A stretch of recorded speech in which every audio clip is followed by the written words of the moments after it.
College football fans, welcome back to the College Ball Show. He's Marshall, I'm Chris, and we're here to discuss what really was the true week one. You know how you have week 0 and all that? We know it's week 4, but this was really the kickoff. The SEC returned.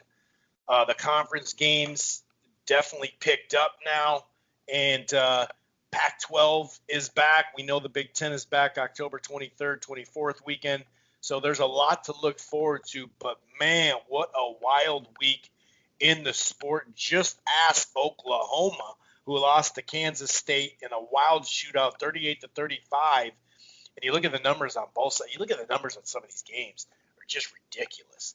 Oklahoma now lost to Kansas State twice in a row. And obviously LSU going down swinging against Mississippi State, and they just put up some crazy numbers. Georgia kind of struggled. They're going to have a quarterback issue. They switched to their backup, and he sparked them a little bit. That Auburn Kentucky game was a very competitive game. Texas Tech overtime 63-56. Remember we talked about that, hey, should it just be the over? Should we just go over because they're not tackling? I think that may have happened in some of these. Our Raging Cajuns got by on a last-second, 50-some yarder. A lot of competitive game. That Pitt-Louisville game was competitive. You know what game wasn't competitive? That was the rivalry between Miami and Florida State. Miami threw 52 points on them. We're up 35 points at half. That was kind of crazy. Florida put up some crazy numbers, too.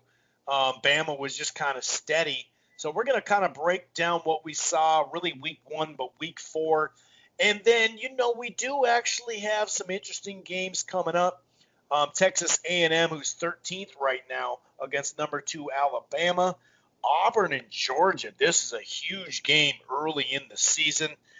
Even Iowa State and Oklahoma is going to be kind of tricky. A couple of these games might be kind of tricky. North Carolina and Boston College. Boston College has actually looked really good this year. That could be something that happens there. So Florida, South Carolina. South Carolina played Tennessee pretty close. Let's see how that works out. Texas, TCU. So there is definitely some interesting stuff to talk about before we get into some recap from week 4 and all the crazy stuff that happened. And when you look at some of these numbers, you're just like, my goodness gracious. And before we predict some of these games for the week 5 and get to the crappy pick of the week, which was a pretty good pick there. Perfect game, too. It got highlighted as the worst 2 teams matching up. I saw that I actually texted that to you now that I think about that. But before we get into the College Ball Show, if this is your first time listening to the College Ball Show, welcome. It streams live right here on blogtalkradio.com/Road Radio. It streams live at Archives. However, if you want to listen to this podcast, you don't have to go to Blog Talk and download the show or listen to the browser. You can find this podcast under the Rope-A-Dope Radio podcast umbrella at Apple Podcast, iHeartRadio, Player FM, TuneIn, Stitcher, really across the board. Also part of the Grueling Truth Sports Podcast Network, which can be found everywhere, including Spotify. Why don't you head on over to thegruelingtruth.com. It's football, it's basketball, it's boxing, it's baseball, it's everything in between. And one more thing, if you're thinking about cutting the cord or you're not quite happy, I got something for you. I use it myself. It's called AT&T TV Now. It's live streaming cable. They do have the 7-day free trial. There's no annual contract. Once you start, the plans start as low as $55 a month. You can stream it anywhere. They have the cloud DVR. And right now, if you sign up, straight up, you get a 30-day free trial of HBO Max. Now, here's another deal to this thing I'm telling you about. If you sign up for the AT&T TV Now Max package, HBO Max is already included in that, plus a free month of Showtime, which is regularly $11 a month. So that's AT&T TV Now. Like I said, live streaming cable. I mean, some of these numbers that you see, it's crazy. LSU, first defending national champ to lose the opener since 1998. Michigan was that team that they split. Most points scored versus Texas. The series began in 1928. in that 63-56 overtime game. I mean, Costello put up just 600 yards passing in a game. He put up 5 touchdowns too? SEC record. Like the amount, if you look at Florida, the Florida Gators threw 10 total touchdown passes in 11 games in 2017. Kyle Trask just did 16 in the first game of the year. Like Pitts, who came on last year, he's like a wide receiver tight end, 8 catches, $170, 4 freaking touchdowns. I mean, the numbers that were put up, like I said, one of the biggest outcomes to a Miami-Florida State game. Miami shut out Florida State back in 1976, 47-0. That was the second biggest one. I mean, the numbers. Sam Ehlinger, is the first player in Texas history with multiple 5-pass touchdown games in a single season, and he's second to do it. And the other guy to do is Colt McCoy from Texas. So I mean, Mississippi State puts up 40 plus on LSU for the second time ever, and the first time since 1938. Like these numbers. The Big 12 lost 3 games to the Sun Belt non-conference, and one of those teams beat Oklahoma. Good luck, by the way, for the Big 12 in the college football rankings. They're behind. They're done. They're done. This is crazy. And Kansas State came in down 8 key contributors. 3 starters on offense, 4 starters on defense, and then like a really good, solid, D line that comes in.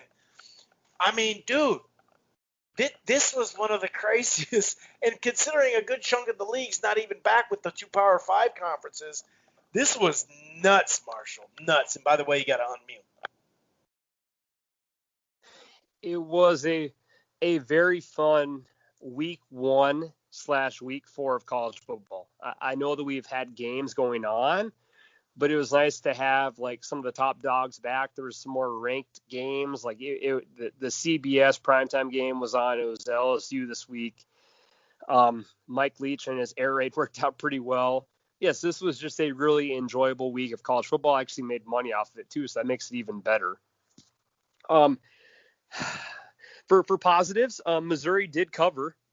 They lost to Alabama, and they were down 28-3 at half. So honestly, the biggest betting trend in college football for the past 2 years, and I guess now and change, has been to bet Bama first half.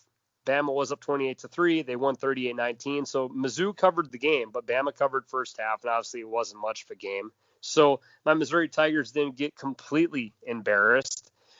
And then to go down the rankings, Oklahoma did get embarrassed. This team was up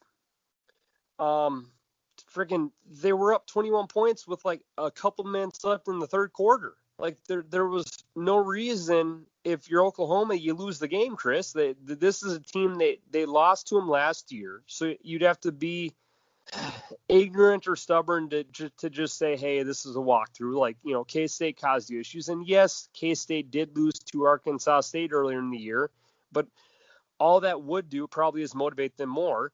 And you were up 28-7 or 21-7 at half. Like Kansas State's offense wasn't clicking, but K-State scores late. They block a punt. All of a sudden now you're in the freaking game, and then Oklahoma doesn't score a single point in the fourth quarter. Rattler, their quarterback, who had a lot of hype.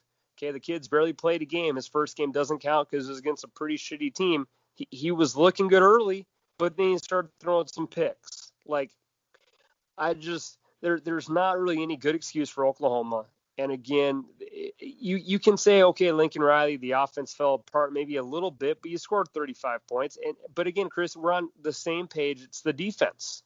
And Oklahoma defense, who they try to fix every year, struggled again.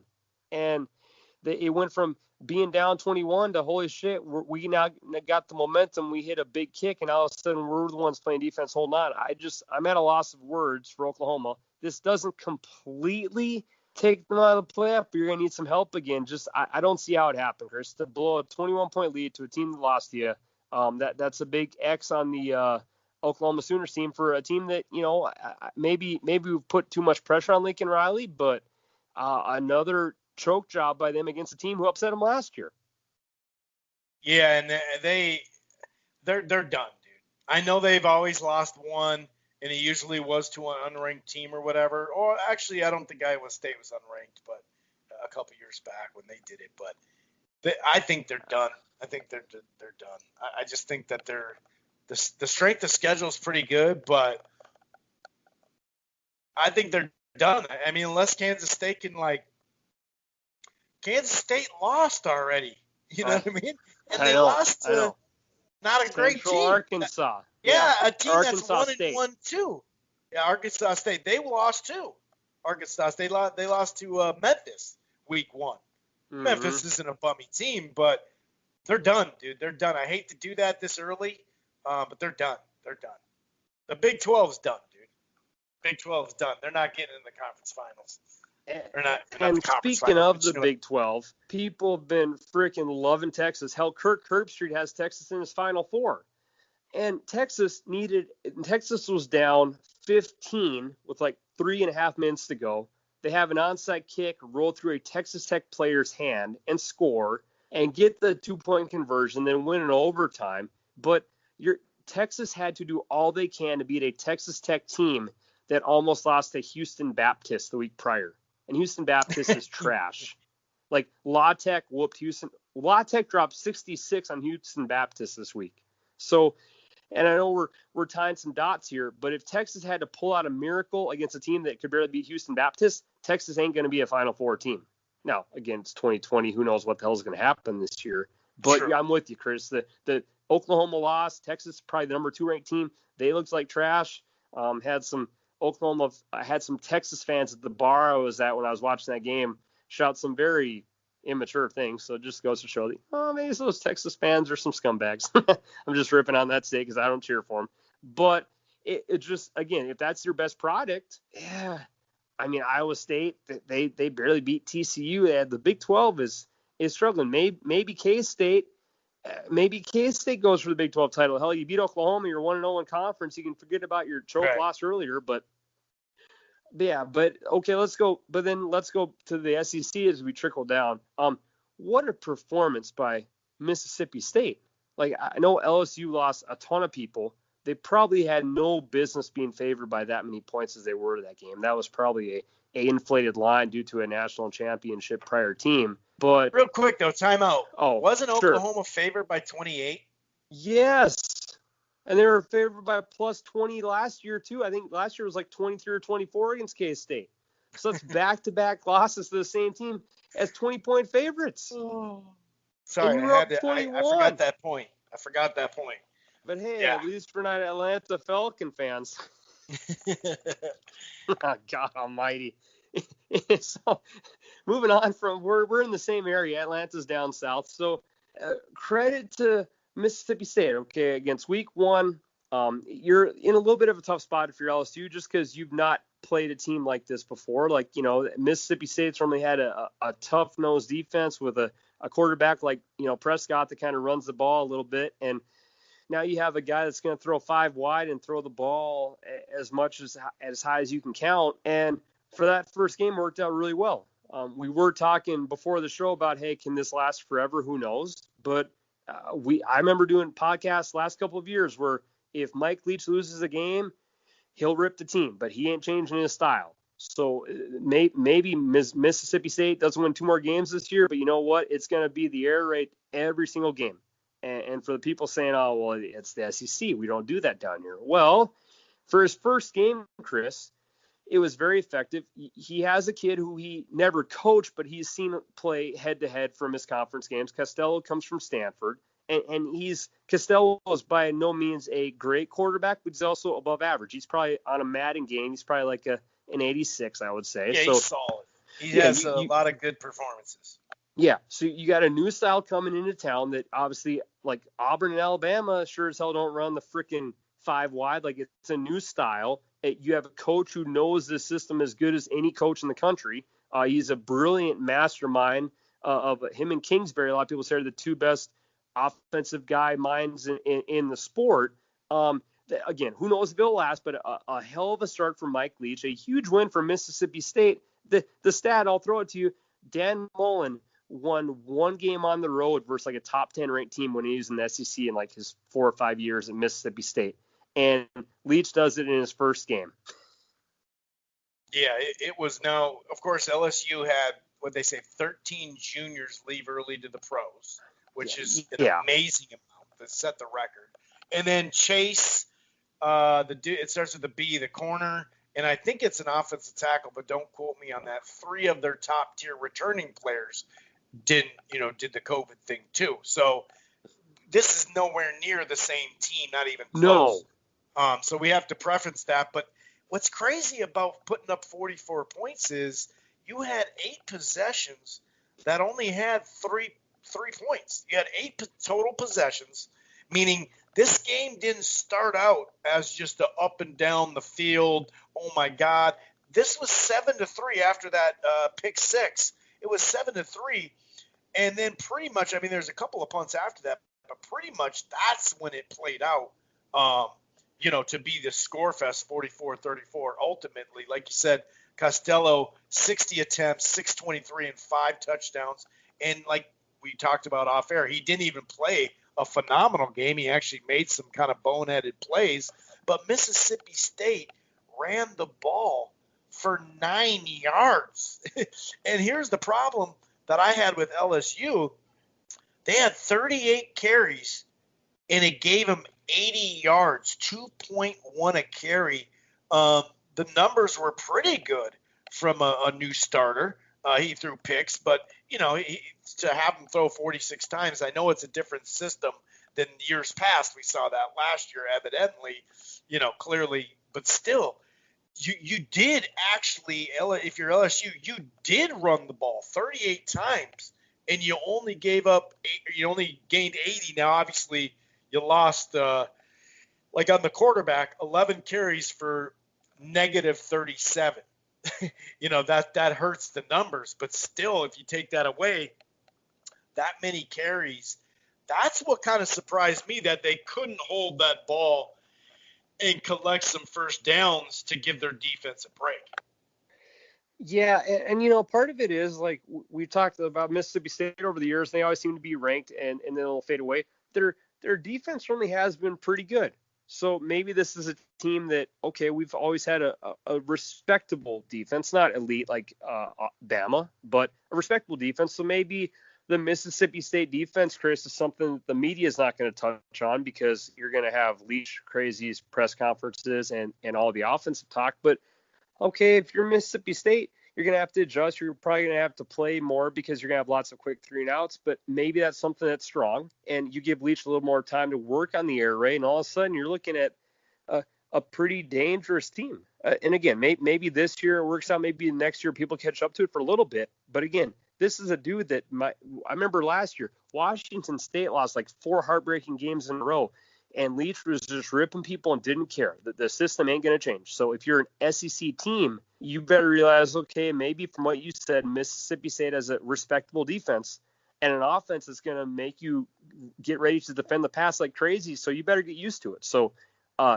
credit to Leach. Again, LSU probably didn't need to be ranked number 6 to start off the year. I know it's been a weird year with rankings and teams starting and not starting and all that, but that was a hell of a win. It's still in Death Valley. Obviously, it wasn't at night and it wasn't a craziness crowd, but that's a hell of a good start.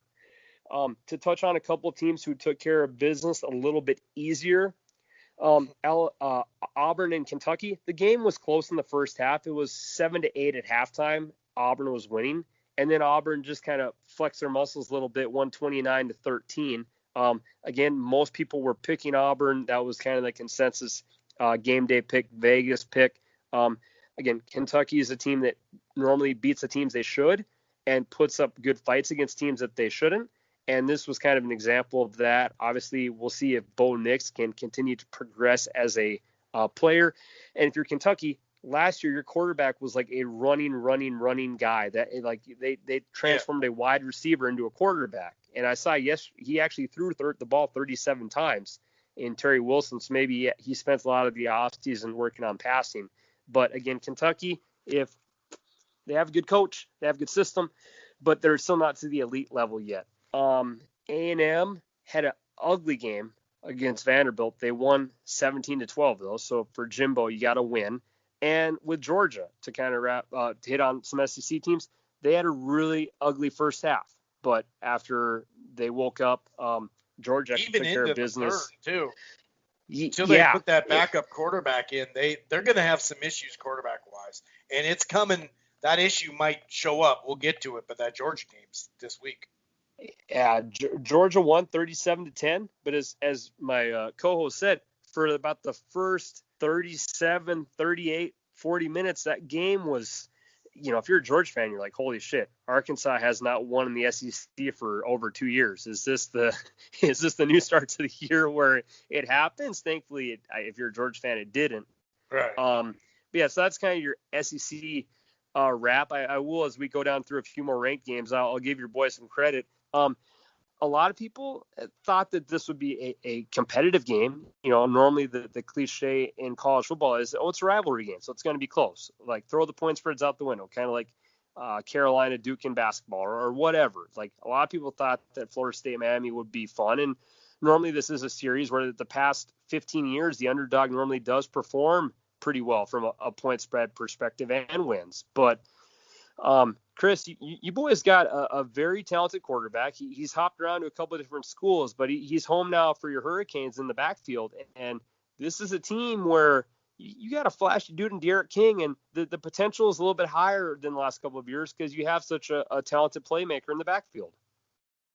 Yeah, it really is. And we already have a pretty solid defense, and that's something we've been waiting for. They got like 3 running backs. Harris really stands out in that position. Over 200 yards rushing again. And King, this dude just zips the ball in. And right when you think he's on the ground, he's either up rushing the ball. He led the team in rushing with 65 yards. It was kind of a spread effort there. But very accurate thrower. Maybe percentage-wise, his accuracy's been kind of so-so. But this guy, when it's there, he darts it in. And I knew it was going to go pretty well, but the combination of the new air raid type offense as well. So we're coming on a whole different new, we're basically saying, okay, what we did with the defense 3-4 years ago, Miami, they said, we got all these South Florida athletes. Why don't we design a defense that caters to them? Makes sense, right? Since South Florida is the top place for football. It just is. Sorry. Texas and California and Ohio and Georgia. But we know that just look at the percentage of pro players in the NFL that come from South Florida, from 3 different counties. And then you can do the math. You don't need a calculator. But now they're doing that on the offensive side, and they just got a stud top-tier guy in as a freshman that can learn behind this guy and learn the system. And they got a guy that's been there for a while who's going to take over next year because this is just a 1-year fix as far as quarterback. But the system now is in place, and I think that's a huge deal because they just got, that up-tempo, let's get the ball in space, let's get it to the talent. And they're looking really good. That Tennessee-South Carolina game was a grinded-out game. Tennessee won 31-27. Last year they beat them by 20 points or something. So South Carolina is like a sneaky, kind of hard-nosed team. Talked about 2 other ranked teams, Louisville not being one of them anymore, but Pitt and Louisville, they kind of outlasted them in that game. Oklahoma State kind of had a bounce back performance off of that Tulsa performance. They looked a little bit better. They got Hubbard and company going. They won 27-13. Cincinnati, that spread, Army-Cincinnati was 24-10. Or I'm sorry, was 14 points. That was the spread. And what do you know, Vegas, 24-10. Same thing with Vegas with the Iowa State TCU. I think Iowa State was a 2-point favorite. So it's kind of funny how Vegas kind of turns that out. Any other games you want to talk about before we get to this week 5, sir? Cincinnati's quarterback is such trash. That guy, I don't know how he's been there for 3 years, but I'm just not a fan. If you can bet against Cincinnati and you see a good line, bet against it because Ritter just has never passed my eye test. 2 things, then we can move on. One thing, UCF, they're freaking you want to talk about it's maybe not an air raid because maybe it's not 5 wide, but their offense has come out hot this year. UCF is a team that could probably be undefeated at the end of the year if their offense keeps playing like they have been. And this could be a year where if all the weird stuff going on, people getting back to different schedules and the Pac-12 doing 7 games and the Big Ten starting later, like if there's a year to maybe try to sneak in the back door to be a non-Power 5 team, this maybe could be the year. So if you're a UCF fan, Dylan Gabriel is just chucking the ball around. They're probably going to average about 40 to 50 points a game this year, it seems. So credit to them. Lane Kiffin does need to get a defense. He had a tough first game. He did score points for Ole Miss, like Lane Kiffin and the boys did. He was okay, out there. He did that. He was out there doing that. He was cheering on his team as a head coach. How many times did he raise his hand before the play snapped because he knew it was going to be a touchdown? Did he do that on defense too, or no? Just kidding. Again, let him recruit a defense. Ole Miss definitely needs a defense badly. That's 100% true. But my last little fun talking point here, and actually this game won me a ton of money. I bet a higher chunk than normally ever do. I bet the under in BYU and Troy because I thought, okay, Troy has a good defense, BYU has a good defense. Troy's defense didn't show up. BYU's defense did. But and Chris, I had under 59 and it was 48-7 and there's about 10 minutes left in the game. So I can't have one more touchdown. And BYU's running, they got backup quarterback in. There's like the clock is ticking. They ran a play on 1st and goal from the 5, get stopped at the 3, and then take 2 knees for the win. Oh my God. That was like at 12:15 on midnight Saturday. I was ready to go to bed happy. So I'm happy they won.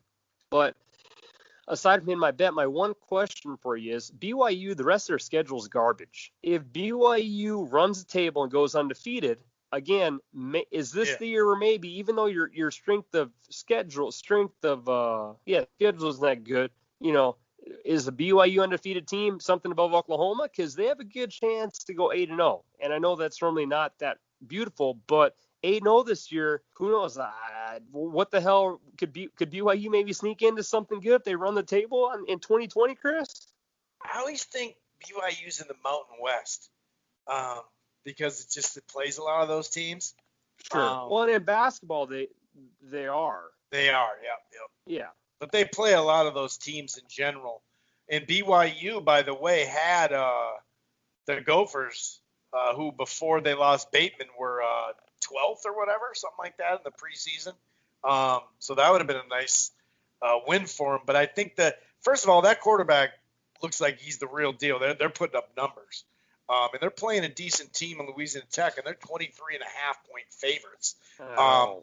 I don't think that, man, if you look at like Alabama, if you look at some of these schedules this year, Alabama has a tough schedule. Of course, it just so happens to be the year Georgia doesn't have a quarterback, but, it is what it is. That's just how it works. When you don't have to play much of the other side until it counts, that ultimately helps you. But I think that they're going to run into some problems with their strength of schedule. And just to piggyback off what you said about Central Florida, 40 out of the last 41 games, they've put up at least 30 points. Golly. Yeah.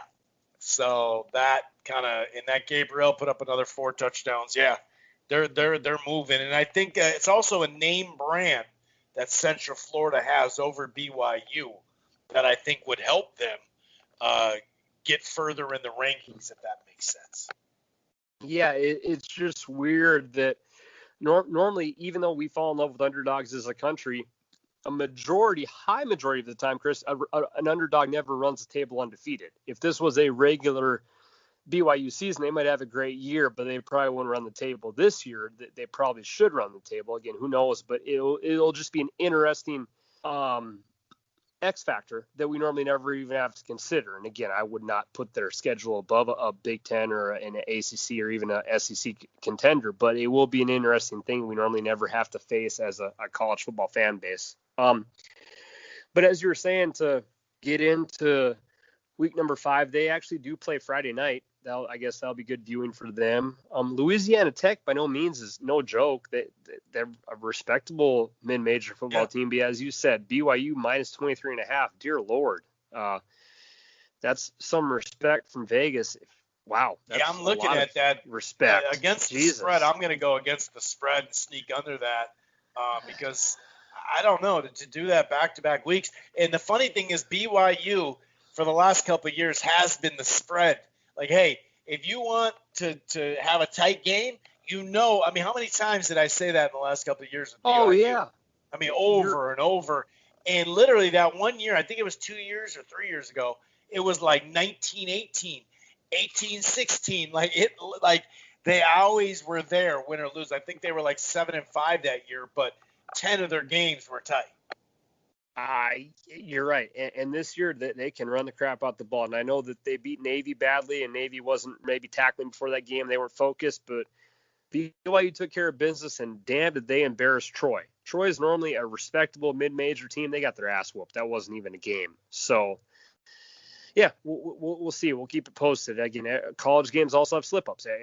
Every team has one, so we'll see. But, yeah, as you go into week 5, it is fun, again, to have SEC back again. Chris's Gophers and the Big Ten boys are going to be joining the party here relatively soon. We will have Big Ten football coming back. Actually, a couple of normally kind of good rivalry games are for 11 a.m. kickoffs. South Carolina, Florida is normally a super fun game to watch. TCU, Texas is an interstate rivalry. Mizzou and Tennessee is normally always a fun game. So that's your 11 a.m. kickoffs. NC State plays Pitt. That's not a fun game. Even though, and actually, Chris, I give you credit. Pitt won last week. NC State's not looking good this year, though. Oh, okay. Well, Pitt is minus 14, and I said this on the last podcast. I know that Pitt won their last game, but if you ever bet Pitt, just get a bottle of your favorite alcohol near you, because Pitt, even though they're 3-0 and they're ranked 24th, that is not a team I like taking to the bank. There's days where it's Pitt. And Chris knows that, being an ACC fan. He's seen Pitt ruin a hurricane season. He's seen Pitt do it. They're just they are a crazy 50-50 kind of team. So actually 11 a.m. game kickoffs are pretty nice for the name viewing teams. Right. The point spreads aren't that beautiful. I'm a little surprised to see Florida's minus 18.5 against South Carolina, but as the day lingers on, my friend. Yeah, let's get into some of these ranked teams. We can talk about the old sidetrack hardcore stuff. Let's get into the thick of things. Texas A&M and Alabama. What do you think about that game? Well, hell, if we're going based off week 1 reactions, which is all we know so far, Bama called off the dogs. They could have fucking rolled Missouri, but Bama looked good, and A&M struggled against Vandy. So I would gladly look at taking Bama, and there's no 12th man. This game is not in Aggie land. I don't be fans anyways, but Bama minus 16.5. Obviously, Mac Jones had a nice start. Again, I think Mizzou was kind of let off the hook there, but I'd lean towards Bama. You can't say it was a look-ahead game for A&M with Bama because it was their first game of the year. So again, LSU had no business being ranked number 5.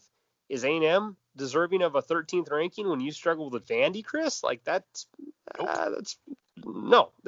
So I would maybe use Bama in a teaser, get them down to a single-digit number, but I was going to say the 16.5 is really the debate. Can they win by 16.5? If you're going to bet the game, just take Bama first half. I think it's literally since we had the tour run and the past couple of years, I think Bama's around 20-4 for covering the first half. Again, some people just bet it blind. Saban and the boys are ready to go. They have a better team, and Saban's not a guy who runs up the score. He calls off the dogs, and I whatever, you can say that's classy or whatever, but Bama first half is the way to go. So if you're going to touch that game, I would tease Bama down, Chris, or I would take Bama. And if they're minus 16.5, they're probably going to be minus 10 first half, maybe minus 11. I'm sure people bet it. So, yeah, I would look at a first half angle if you're going to say roll tide over the weekend. No, all we need is Saban to be a little bit more classier with his running backs, but we'll get into some of that some other day. Now, there's number 4 Georgia, which is laughable off their performance, but I know that that score does kind of throw that away. And then Auburn, number 7 as well. Now, this is the first time we get to use this. According to ESPN's Good Football Lord. Power I'm Index, which hanging is up. my I'm done. co-host, he goes by this all the time. 57.4, leaning to the Bulldogs' way. Like I said, it was Bennett who came off and sparked them off the bench last week. They're kind of stuck between quarterbacks. Nix really came on at the end of last year. They started putting up 50 points, unless they had to face the Gophers, of course. But I don't know this. I mean, I like Auburn in this game, and Georgia's a 7-point favorite. What says you here, sir? I believe were you on record of saying Georgia brought in their backup quarterback last game against Arkansas? Yep. Well, shit. Okay, you have no. I'm sure you will have some home fans, like hell, Ole Miss had fans. No one was wearing a mask, but that's a whole SEC thing. I won't even go down that road. But you will not have a crazy sold out Georgia blackout, and their fans go all out normally with all the same colored shirts, so that's not there. Auburn has a more proven quarterback. Coaching wise, like those guys know each other. Shit, I would take the 7. Again, yeah. Georgia was playing Arkansas and they were down 7-5 at half. So you have a less talented quarterback. Defensively, I know that Auburn lost a lot of great D linemen and to go pro, but in a coin flip early season game, and you're giving 7 points to a team who has a lesser quarterback who didn't look that great either. Didn't lose any bodies. They all lose bodies. Yeah, hell yeah, you're right. So I'm with you, Chris. I would gladly take the 7. I mean, you got a week of practice for the kid to learn, but Auburn's defense has to be as good as Arkansas's, or I would probably say better. So yeah, I would gladly take the 7 points here on the road, and hope that Bo Nix. Well, Bo Nix has his moments, Chris. Some days we talk about Bo Nix in a good way. Sometimes we talk about him in a bad way. But he has a whole year of SEC play under his belt, not a Georgia kid who's getting his feet wet for the second time in the pool. Right. And is Arkansas still in the SEC? Do they count that as SEC? I don't know. Poor Arkansas. I got Auburn straight up. I'm just picking them, too. I like that. Forget the points. I'm going Auburn in general. Some other type. Yeah. I'm just going for it. Oklahoma, Iowa State. Oklahoma 6.5 points. That could be much harder than we think. Where was a couple other games I was going to talk about? Actually, just for fun, like hardcore level, Memphis versus SMU. Both teams undefeated. Memphis 3-point favorite. That actually could be a really, really competitive, fun game to watch. Keep an eye on this. Boston College, if they can control the clock, that 13.5 points, they could come under it. I think North Carolina is going to win the game, but I'd at least keep an eye on it. In TCU, Texas, I'm sure Texas will be all, ready to go, but I don't know. I mean, we'll see what happens on the defensive side of that. And, we see it all the time. That could be a big letdown spot. I mean, in college football, there's so many times where you win a big game and then you come out flat the first half next game. And, I mean, TCU, Texas, that's a good interstate rivalry. So I'm sure TCU's going to be ready to go. They got their first game in against Iowa State. They lost, but it was a close game. So, yeah, I would expect TCU to give Texas all they can handle. And, again, Texas did not look impressive at all. I mean, you beat a Texas Tech team who, you needed a miracle onside recovery. So, yeah, that one doesn't surprise me at all. That 20 points. 20 points. LSU's favored by 20 over Vanderbilt. I'm not saying they're going to lose. I'm just saying. I mean, maybe Vanderbilt's got a good defense here. Who knows? But if you're LSU, you're still – Brennan is still kind of learning to play quarterback. You lost a freaking full starting roster of pro players. Like the 20 seems a bit high. Just like they probably shouldn't have been a big favorite week 1 against I almost said Washington State, thinking of Mike Leach. They shouldn't have been that big of a favorite week 1 against Mississippi State and Mike Leach. So I would lean away betting LSU. I mean, they could roll against Vandy, but that you're asking a lot for a team who is probably going to be in a letdown mode after losing the way they did. And they've had a lot of COVID issues. Hell, in the news like 2 or 3 weeks ago, a lot of LSU players had COVID. And I mean, you know, they look like the whole team had COVID. You know what I mean? That's what it looked like. Coach O was just telling us something. That's all. It looked like the whole team was actually still had it, though. and one thing, Chris, is as we're listening to people, and I'm sure there's a lot of people who listen to our podcast that enjoy gambling like us. With college football, normally in a regular year, we could do our podcast right now, and then I could place a bet tonight, and I would feel, good about the bet. With college football this year, and coaches, Chris, really hiding numbers and hiding who's playing and having a freaking a questionable player for like 30 players, like it was Georgia Southern against Louisiana Lafayette. They had like 30 guys questionable because they'd all had COVID a couple weeks prior. Like, you got to be careful on your bets this year if you're going early, because obviously COVID kids are going to.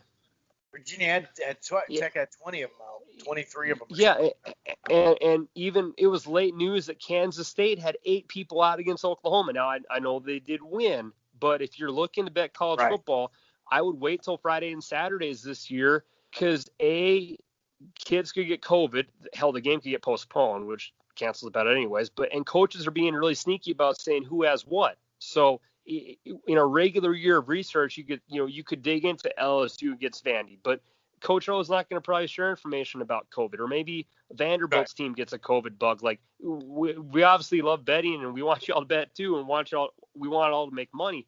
But I would hold off on early week bets because it's hard to go back and change it once the bet's made, unless you want to bet the other side and wash out your bet. But yeah, the COVID bug will keep happening. Hell, Memphis is just now playing for the first time in 3 weeks because they had a team party on a party bus and they had to cancel some of their games. And go ahead. Okay. Well, to your point, there's only one postponement on the schedule, but that was last week too, and there turned out to be 5 of them.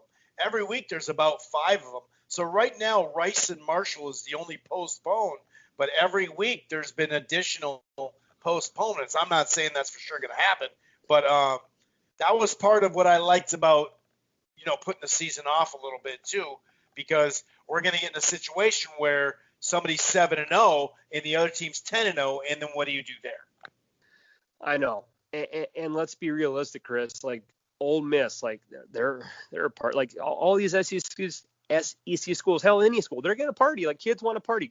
I'm sure Bama and Florida and Georgia and Auburn, I'm sure all the football teams had parties. Like, you can't keep it from partying. You're not going to kick college football kids off the team for partying, So the COVID is not going to – there's going to be SEC games this year canceled due to infections, like the team spreading it. So, again, just be leery. Obviously, again, betting's the best, but I would just not pull the trigger early, because if you bet LSU minus 20 – and they get more kids with COVID and they're using their third string quarterback, all of a sudden the line's probably going to drop or something like that. So just, be patient with that. And let's get her done here. We're adding up here. Sure. Well, in my last SEC game I'd look at, again, if no injuries or COVID happen, Ole Miss, my boy Kiffin against Kentucky. You have a team that Kentucky's going to run the ball, and they're well coached against Ole Miss, who's still trying to get their exposure into the SEC with a new coach. So I would look at Kentucky. They're minus 6.5. I don't know if exposure is maybe the best terminology there, but hey, what do I know? COVID exposure, whatever. I think Ole Miss is still going to try and get their system down. So I think Kentucky would be a safe bet. But if Kiffin wins as a dog, so be it. All right. But yes, for the crappy pick of the week, which again, 1-0. We normally hit it about a 70% clip. That's no lie. You can go back to our numbers. We have a beautiful, beautiful game. It is 4 o'clock. Let's talk about last week, though, because you picked a game that was highlighted on ESPN as the worst 2 games, or as the worst 2 teams. Yeah, last week we picked UTEP against Louisiana Monroe. Yeah, Louisiana Monroe. And again, we had a great breakdown. 91 teams, number 90 and 91 in week 4. That's what it was. And we picked the winner. We actually picked the straight out, like it was a thumping. We picked the winner, like UTEP, and I'm sure Mia Khalifa, I'm sure she was watching. We had a lot of pro sport alumni too. I'm sure she was cheering on her school and looking good while doing it. So the boys are 1-0. Again, shout out to UTEP and their great alumni. It was a truly garbage game. I didn't know that the rankings were that bad. Me neither. that I was like, oh my God. What do we got for this week, sir? All right. So, again, like I was saying, it is a central time location-based game in the country at 4 p.m. You have a talented matchup between, I just had here, where'd it go? Okay. Western Kentucky, who did appear on this show last year, and Middle Tennessee. Again, Middle Tennessee got embarrassed by Troy, and Troy just got ran out the damn gym by BYU. So Western Kentucky is 0-2. I believe they're the Hilltoppers. And Middle Tennessee is 0-3. They're both Middle Tennessee's 0-1 in Conference USA. This is Western Kentucky's first Conference USA game, and we're playing at the Johnny, in quotations, Red Floyd Stadium in Murfreesboro, Tennessee, Chris. Tickets are $72 to get in. Holy shit. COVID. Oh, my God. This ticket would normally be $15 to get in. You're paying $72 to go watch a garbage-ass team play. This might be the highest paid ticket we've ever seen on our show. Well, they got a lot of – dude, it takes a lot of – you got to pay out to get Johnny Red Floyd the naming rights. You got to pay Johnny Red, dude. Who is paying $72 to go watch Middle Tennessee play bum Western Kentucky? I'm going to let you go. I normally don't have my rants. This is your segment of picking, but no way. I'd rather pay my damn electric bill and stay at home and turn on ESPN3 than frickin' pay $72 to go see those frickin' teams. Go ahead, Chris. I'm pissed. Well, now we know there's a price to pay to put up Johnny Red on your stadium. I mean, that's something. But yeah, this is garbage with a capital G. 22 points for Western Kentucky a game. 16 for who the hell is this team again? Middle Tennessee, the Blue Raiders. Not the Red Raiders, the Blue Raiders. On the surface, it looks like numbers-wise, their O'Hara, their quarterback, is like, yeah, but he's got 5 picks to 3 touchdowns. Whereas at least the Western Kentucky guy, he's 4 touchdowns, no picks. So, but it is a run-oriented offense from what I'm just, gathering. But defense, they don't believe in it. I think it's social distancing rules because 32.5 Western Kentucky, but then you have Middle Tennessee is giving up 42 a game. And they're also giving up, look at the rushing yards allowed. Hey, you want to run the ball? This is the game. 249 given up Western Kentucky and 222 the other way. So there is just no stopping nobody on this one. I'll tell you what, though. The Hilltoppers are going to climb up high up above Johnny Red, storm in there. We're going road team again. We're going to go Western Kentucky because they actually played with a decent Louisville team. They played with them. Now, they lost, but they were in the game to an extent. They also went with Liberty toe-to-toe. I know that's not sounding like that great of a resume, but I am going to go with the road team again to get their first W of the year, sir. All right, and to wrap it up now, which I've decided to install, the alumni for both teams. For Middle Tennessee, Chris Young, I don't know if he's a country singer or a former baseball player. Hillary Scott, I believe, is like a Disney Channel former actress. And Eric Walden is pictured as in an Indianapolis Colts jersey, so I'm guessing he's a professional football player. Aisha Clark, I actually know her. She's a WNBA player, so she's probably the most famous alumni to me from Middle Tennessee. So pretty slim pickings for Middle Tennessee alumni, a WNBA player leading the way. Good for her. She's a great player. And for Western Kentucky, Clem Haskins, that's a man that Romeo Crennel, former Patriots defense coordinator. Yeah. After that, we got some pictured athletes who are in jerseys. I don't recognize their names. Courtney Lee, former NBA player. or maybe Oh, he's yeah. current. And Jeremy Johnson in a Bengals uniform. I don't really recall his name being said much. So there's no adult film actresses this time or any great players, but the Western Kentucky alumni takes the edge from that standpoint. So we will have more SEC games to talk about, plus other college football. Again, if you're going to bet, just be smart and let's all make some money. Again, Want to know on the season, though. You want to make money, come to the Crafty Pick. Getting ready to go 2-0. So on that note, the boys are out tonight. Enjoy a incredible week of sports. And mask up, stay safe. We're out. Peace.